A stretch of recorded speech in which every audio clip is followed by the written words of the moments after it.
Assalamualaikum warahmatullahi wabarakatuh. Bagaimana kabar kalian anak-anak hari ini? Semoga kalian selalu dalam keadaan sehat walafiat dan tetap semangat dalam belajar meskipun belajar dari rumah. Kembali lagi bertemu dengan Bapak di kelas 4 pada mata pelajaran tema 7. Indahnya keragaman di negeriku. Baik anak-anak, pada pelajaran kita kali ini kita akan membahas buku tema 7. Silakan kalian persiapkan buku tema 7 kalian serta siapkan alat tulisnya. Baik, mari sama-sama kita awali pelajaran kita pada hari ini dengan membaca basmalah. Bismillahirrahmanirrahim. Pada buku tema 7 kalian, silakan kalian buka halaman 1. Pada halaman 1 di situ pada subtema 1, keragaman suku bangsa dan agama di negeriku. Mari sama-sama kita simak bacaan berikut yang berjudul Suku Bangsa di Indonesia. Mari kita mulai membacanya. Suku bangsa di Indonesia. Sejak dahulu kala, bangsa Indonesia hidup dalam keragaman. Kalimat Bhinneka Tunggal Ika pada lambang negara Garuda Pancasila bukan cuma slogan. Penduduk Indonesia terdiri atas beragam suku bangsa, agama, bahasa, adat, dan budaya. Tetapi semua dapat hidup rukun berdampingan. Berdasarkan hasil sensus Badan Pusat Statistik atau BPS tahun 2010, bangsa Indonesia terdiri atas 1.331 suku. Berdasarkan sensus itu pula, suku bangsa terbesar adalah suku Jawa yang meliputi 40,2% dari penduduk Indonesia. Suku Jawa ini merupakan gabungan dari suku-suku bangsa di Pulau Jawa, yaitu Jawa, Osing, Tengger, Samin, Bawean, Naga, dan suku-suku lainnya. Suku yang paling sedikit jumlahnya adalah suku Nias dengan jumlah 1.041.925 jiwa atau hanya 0,44% dari jumlah penduduk Indonesia. Namun suku-suku Papua yang terdiri atas 466 suku jumlahnya hanya 2.633.630 jiwa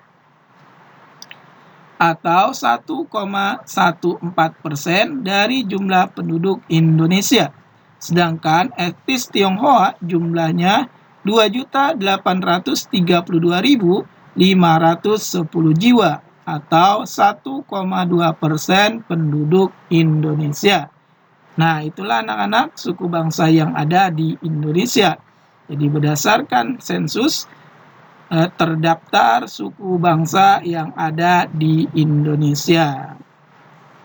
Nah, Indonesia disebut dengan semboyan Bhinneka Tunggal Ika yang artinya berbeda-beda tetapi tetap satu jua. Apa yang berbeda-beda? Ya berbeda dari mulai bahasa, berbeda dari suku, berbeda dari agama, adat istiadat, dan budaya. Tetapi tetap satu, yaitu bangsa Indonesia. Baiklah, selanjutnya kalian buka di halaman 2 dan halaman 3. Pada halaman 2, di situ kita melihat ada gambar suku bangsa. Ya, itu ada suku Dani dari Papua, ada suku Tengger, ada suku Nias. Nah, itu adalah pakaian dan budaya adat istiadat yang ada di Indonesia. Selanjutnya halaman bawah, halaman 2 yang di bawah, kita telah membaca teks suku bangsa Indonesia. Nah, dari teks itu kita akan mengetahui dan mencari kata-kata yang sulit, kata-kata yang dianggap sulit. Baik, kita ambil contoh. Di sini ada 3 contoh yang akan kita lihat pada teks bacaan suku bangsa di Indonesia. Mari kita simak baik-baik. Yang pertama yaitu kata sulitnya adalah slogan. Apa arti dari slogan? Kalimat pendek yang menarik dan mudah diingat. Jadi itu arti dari slogan. Kata sulit yang kedua yaitu sensus. Apa itu artinya sensus? Sensus adalah penghitungan jumlah penduduk yang dilakukan oleh pemerintah dalam jangka waktu tertentu. Itu disebut sensus. Selanjutnya yang ketiga ada etnis. Apakah arti dari etnis? Etnis adalah penggolongan manusia berdasarkan kepercayaan, nilai, kebiasaan, adat istiadat, norma bahasa, sejarah, geografis, dan hubungan kekerabatan. Itulah kata-kata sulit yang terdapat pada teks bacaan suku bangsa di Indonesia beserta artinya. Baik, selanjutnya halaman 3 yang nomor 2 ada berapa paragraf pada teks suku bangsa di Indonesia? Tulislah pokok pikiran dari setiap paragraf. Jadi kita akan mencari dan menulis pokok pikiran paragraf pada teks bacaan suku bangsa di Indonesia yang tadi telah kita baca. Ayo kita mulai. Pokok pikiran paragraf pertama. Penduduk Indonesia terdiri atas beragam suku bangsa, agama, bahasa, adat, dan budaya. Nah, itu pokok pikiran pada paragraf pertama. Selanjutnya pokok pikiran pada paragraf kedua, berdasarkan hasil sensus tahun 2010, bangsa Indonesia terdiri atas 1.331 suku bangsa. Itulah pokok pikiran pada teks bacaan suku bangsa di Indonesia. Baik anak-anak, kita lanjutkan ke halaman berikutnya.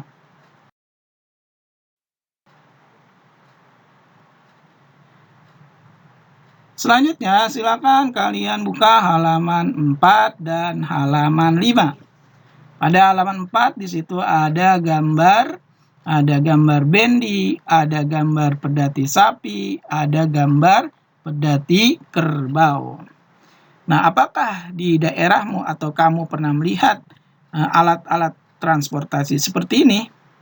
Ya, mungkin di antara kalian ada yang sudah pernah melihat, mungkin juga ada yang belum. Nah, pada gambar di atas, ya baik itu bendi, pedati sapi, atau pedati kerbau, ada persamaan dari ketiga alat transportasi tersebut. Nah, pada kali ini kita akan membahas tentang apa yang akan terjadi pada alat transportasi tersebut. Ya, baik itu bendi, pedati sapi, maupun pedati kerbau. Nah, untuk jelasnya coba kalian perhatikan pertanyaan pada kotak tersebut. Apa yang terjadi saat kuda menarik bendi? Nah, kira-kira apa yang akan terjadi kalau kuda menarik bendi? Ya, bendi akan bergerak karena mendapat gaya yang diberikan oleh kuda. Apa yang terjadi saat kerbau atau kuda menarik pedati? Ya, pedati akan bergerak karena adanya gaya yang diberikan oleh kerbau. Nah, itu pengaruh dari alat transportasi tersebut. Ya. Selanjutnya, ayo mencoba lakukan kegiatan sederhana berikut. Dorong meja belajarmu pelan-pelan hingga bergeser sedikit.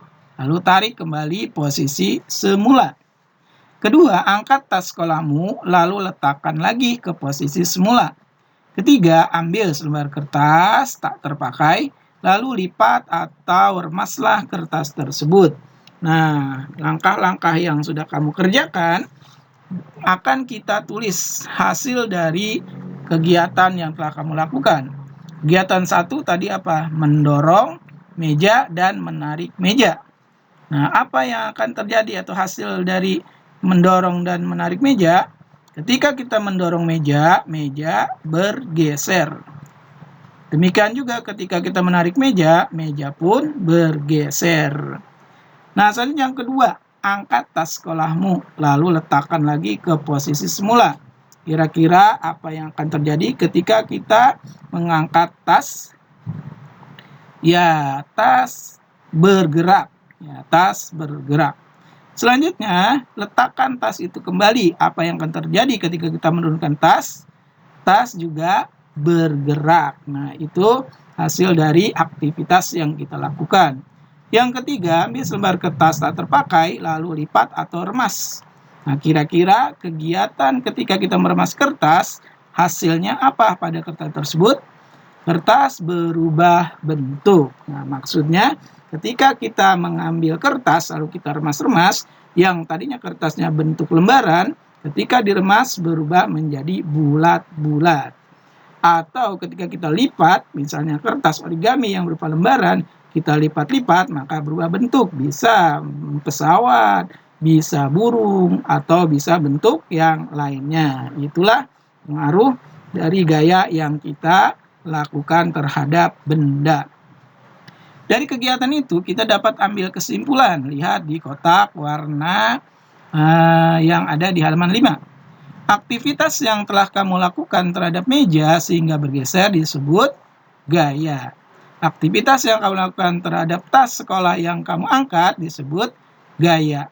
Dan aktivitas yang kamu lakukan terhadap kertas sehingga bentuknya berubah disebut gaya. Nah, jadi itu adalah pengaruh gaya terhadap benda, ya. Benda dapat bergerak, benda dapat berpindah tempat, benda dapat berubah bentuk. Itu akibat dari gaya. Nah, apa yang maksud dengan gaya? Gaya adalah tarikan atau dorongan yang dapat mengubah suatu benda. Itulah gaya. Baik, kita lanjutkan ke halaman berikutnya.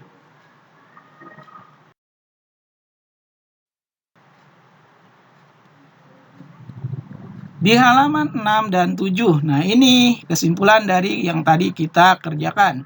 Dari kotak yang berwarna orange di atas, apa yang maksud dengan gaya? Gaya adalah dorongan atau tarikan yang dapat menyebabkan benda bergerak atau berubah bentuk. Jadi itu yang disebut dengan gaya. Jadi kalian nanti ketika ditanya apa yang dimaksud dengan gaya, gaya adalah dorongan atau tarikan yang dapat menyebabkan benda bergerak atau berubah bentuk. Itulah yang disebut gaya. Baik, selanjutnya halaman 6, ayo mengamati.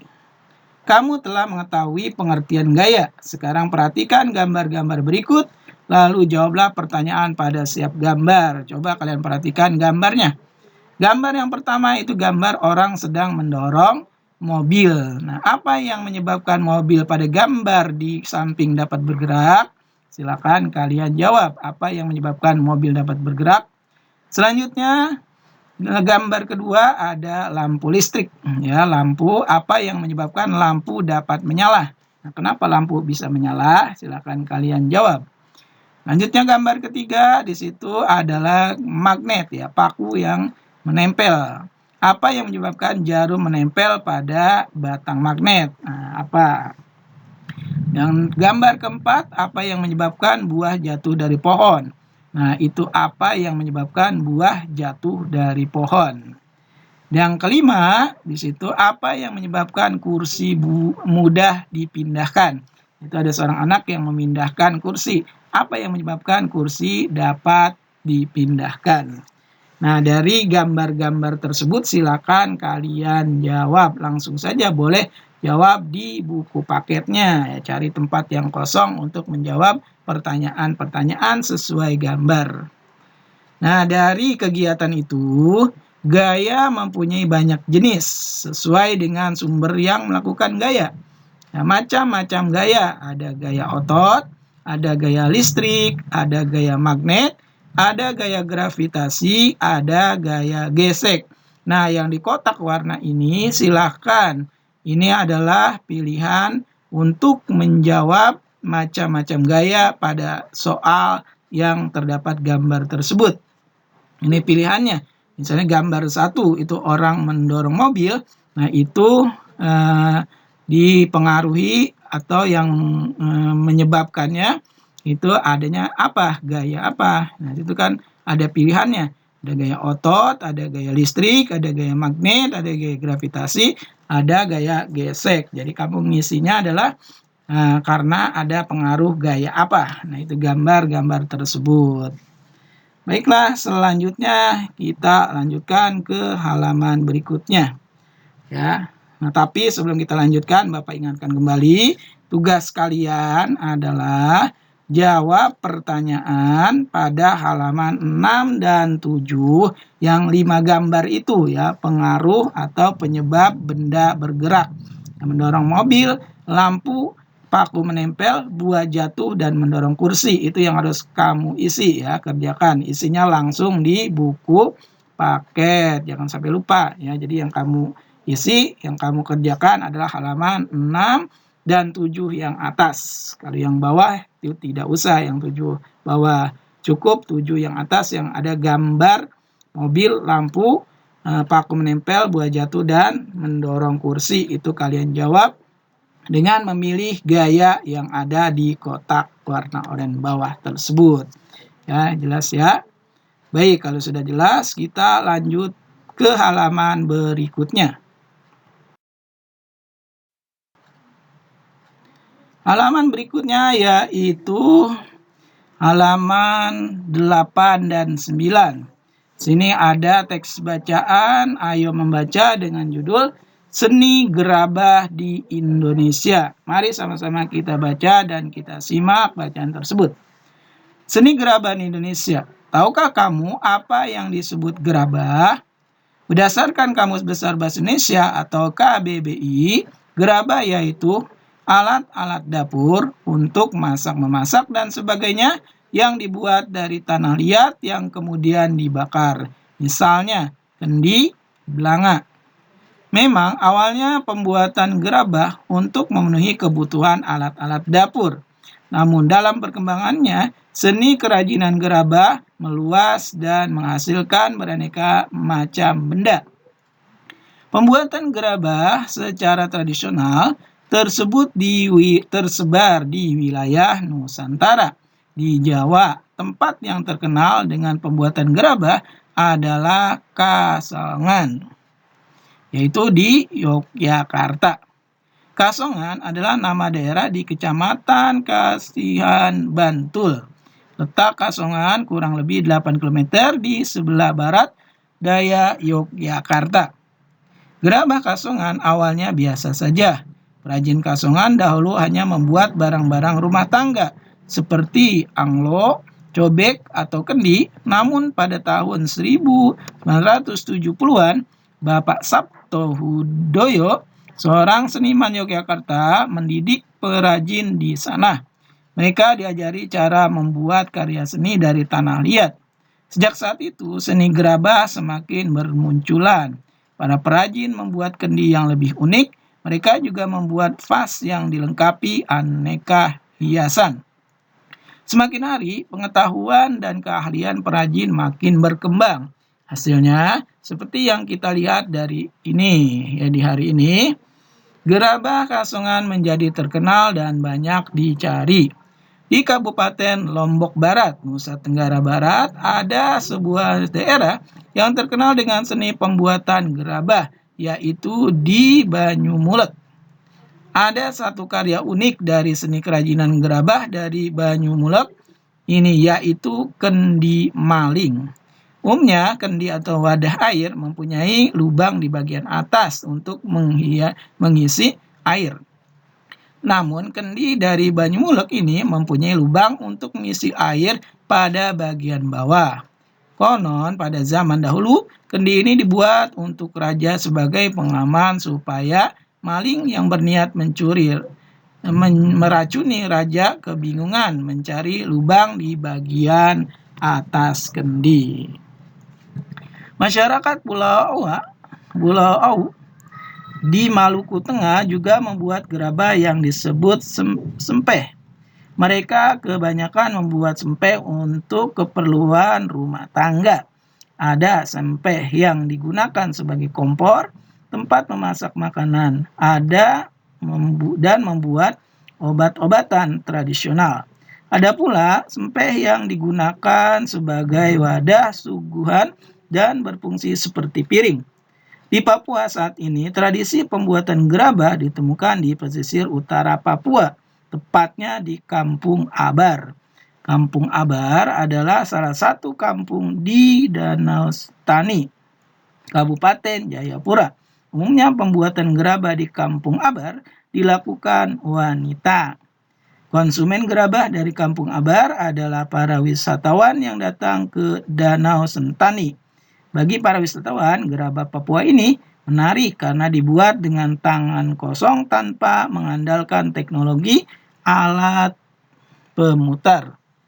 Bentuknya yang tidak halus dengan motif-motif khas Sentani juga merupakan daya tarik gerabah Papua. Nah, itulah gerabah-gerabah yang ada di Indonesia. Nah, kalau sekarang zaman modern ini kita mengenalnya ada jenis gerabah, ada juga yang dari keramik namanya guci. Nah, pada sekarang ini tidak digunakan untuk alat-alat masak atau alat-alat rumah tangga, tapi lebih banyak digunakan sebagai koleksi atau hiasan rumah. Inilah kerajinan gerabah yang ada di Indonesia. Baiklah anak-anak, demikian pembelajaran kita pada hari ini. Semoga apa yang kita pelajari hari ini dapat kita pahami dan kita laksanakan, dan juga tugas-tugas yang diberikan semoga kalian kerjakan dengan penuh tanggung jawab. Baiklah anak-anak, nah, sekali lagi Bapak harapkan agar kalian kerjakan dengan penuh tanggung jawab, dan Bapak ucapkan selamat belajar dan tetap semangat. Terima kasih. Assalamualaikum warahmatullahi wabarakatuh.